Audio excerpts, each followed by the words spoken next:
Сет тармакта Twitter'de Белал Мухаммад менен Хамзат Чимаевдин сөздөрү бири-бирине дагы да уланууда. UFC мушкери Шон Амели Джек Пол менен Тайрон Вудлиге оюн калтырды. Жана Тагир Уланбековдун кийинки соперниги ким экенин алдыда угасыңар достор. Эгерде достор каналда жаңы болсоңуз катталыңыз каналга. Мен силерге кызыктуу видеолорду жана UFC жаңылыктарын калтырбай алып чыкканга аракет кылам. Албетте силердин поддержкаңар менен гана.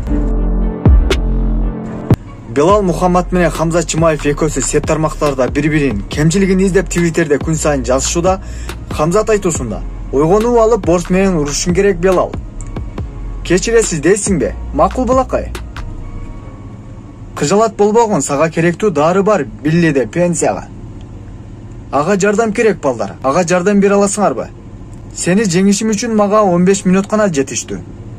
Биринчиден сенин башыңа 1 мүнөт эле жетиштүү. Бул кетиште экөөсүнүн салгашуусу анык болот менимче достор. Эгерде Хамзат Белал Мухаммадты уруп койсо, жакшы эле рейтингге алдыга жылат. Себеби Белал Хамзат Чимаевге караганда азыр топ мушкелер арасында алдыда турушун унутпаш керек. Бул салгылашуу келечекте болушу мүмкүн, бул барган сайын жакындап келүүдө менимче. Кийинки жаңылык америкалык UFC мушкери Шон Амели. Блогер Джек Пол менен Тайрон Вудлиге оюн билдирди. Мен бул турнирди жарым көзүм менен ноутбуктан көрүп жаттым. Бул 6-чы раунд болуп бокс аяктап бараткан болчу очко боюнча. Бул каттуу кармаш болду. 8 раунд болот окшойт деп ойлодум. Ким кайсы раундда жеңгени да билбей калдым. Анан күтүлбөгөн жерден Пол Вудлини нокаут кылды. Бул жеңилүү Тайронун мурасын толугу менен жок кылды. Келечекте бул ага терс таасирин тийгизиши мүмкүн. Же болгон окуядан алыстап дагы деле бактылуу болушу мүмкүн. Чынын айтсам, мурунку жеңилүүсүнөн соң Тайрон Вудли кайра өч ала алган жок. Ооба достор, Шон Амели туура айтып жатат, эч кандай өч ала алган жок Тайрон Вудли. Жада калса бокс бүткөндөн соң неге заштасын чүрүп койгон өзү да түшүнбөй атканын Тайрон Вудли айтып өткөн.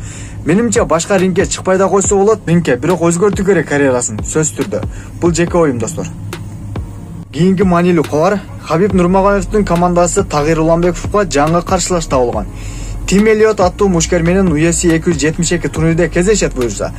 Буга чейин 2 жолу беттеш өткөрсө UFC'де Тагир Уланбеков экөөсүн да тең жеңип келе жатат. Тим Элиот мушкер Уланбековго караганда рекордтору кыйла аркада. 21 жеңи болсо 12 жолу жеңил узасын тарткан. Буюрса UFC 272 турнирде күтөбүз бул салгылашууну, аябай кызык болот менимче.